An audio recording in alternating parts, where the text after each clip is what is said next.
Um homem assassinado em plena luz do dia. A única pessoa vista no local, seu próprio filho, coberto de sangue, segurando o corpo. Parece óbvio, certo? Mas quando Sherlock Holmes investigou o caso, descobriu que nada era o que parecia. Bem-vindo ao mistério do Vale Boscombe, a história de um crime impossível e um segredo que durou décadas. Inglaterra, 1889.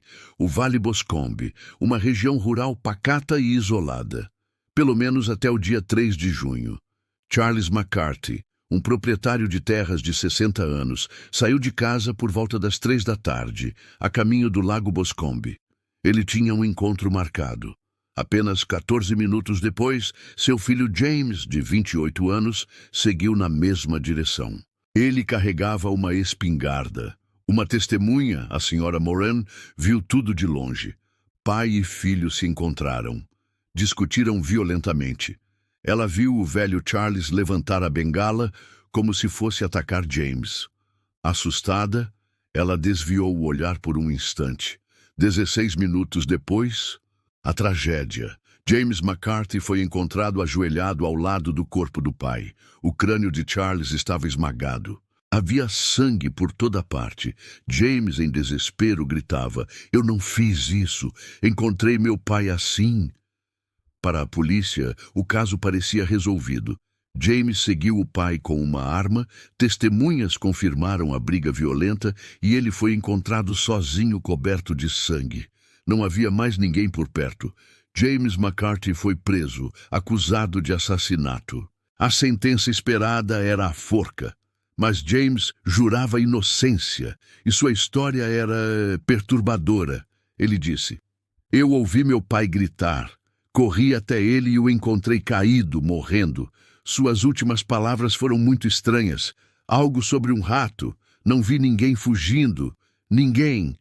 A polícia não acreditou em uma única palavra, mas havia alguém que ainda não tinha ouvido essa história.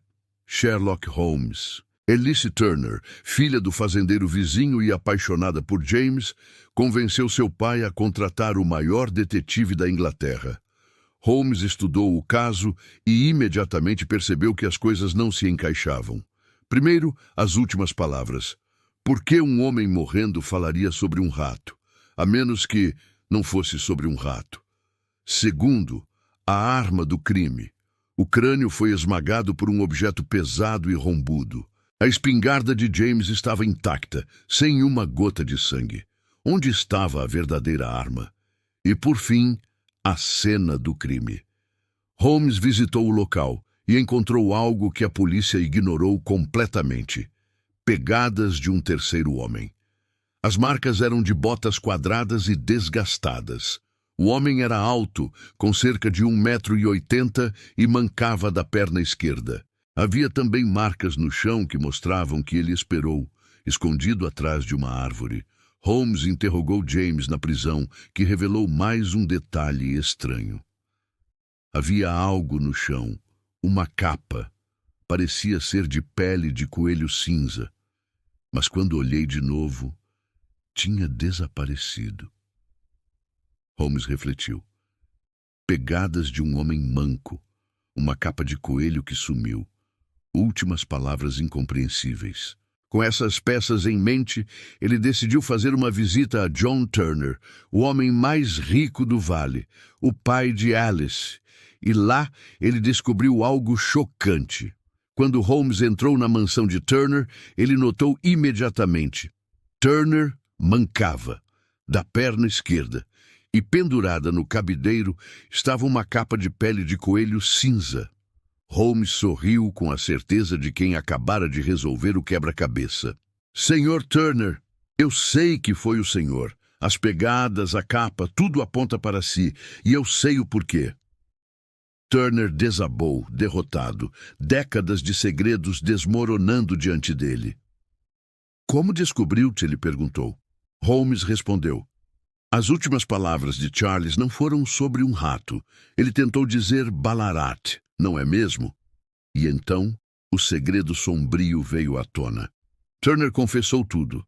Décadas atrás, na Austrália, ele e Charles McCarthy eram bandidos. Faziam parte de uma gangue violenta nas minas de ouro de Ballarat. Roubaram, mataram e fugiram para a Inglaterra com uma fortuna roubada. Turner construiu uma vida legítima e respeitável, mas McCarthy nunca o deixou esquecer o passado. Ele me chantageava, disse Turner com a voz embargada. Eu estou morrendo. Diabetes. Tenho poucos meses de vida. Eu só queria deixar tudo para a minha filha, sem a mancha do meu passado. Mas McCarthy queria algo em troca, que a Alice se casasse com o James. Ele queria unir nossas fortunas. Me ameaçou revelar tudo. Então eu marquei um encontro no lago, e quando ele veio com mais ameaças, eu perdi o controle. Bati nele com a minha bengala, de novo e de novo. Quando James chegou, eu me escondi. Vi tudo.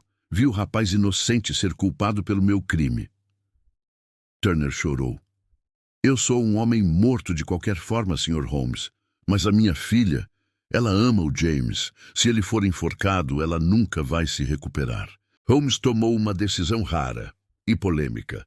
Pediu que Turner escrevesse uma confissão completa, assinada, mas não a entregou à polícia imediatamente. No julgamento, Holmes apresentou as evidências da existência de um terceiro homem, criando uma dúvida razoável na mente do júri. James foi absolvido.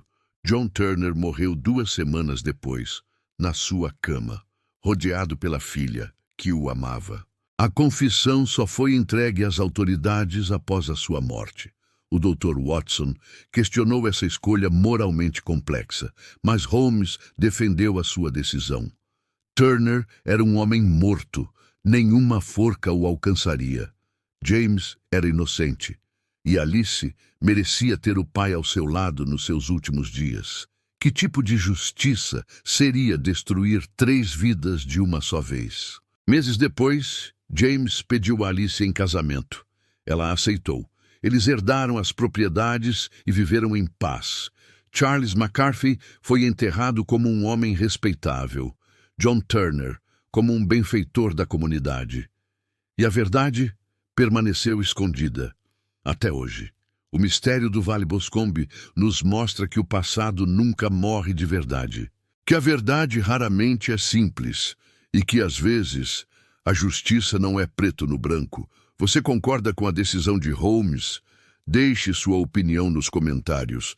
Se gostou deste mergulho no universo de Sherlock Holmes, não se esqueça de deixar o seu like e se inscrever no canal para mais mistérios. Obrigado por assistir.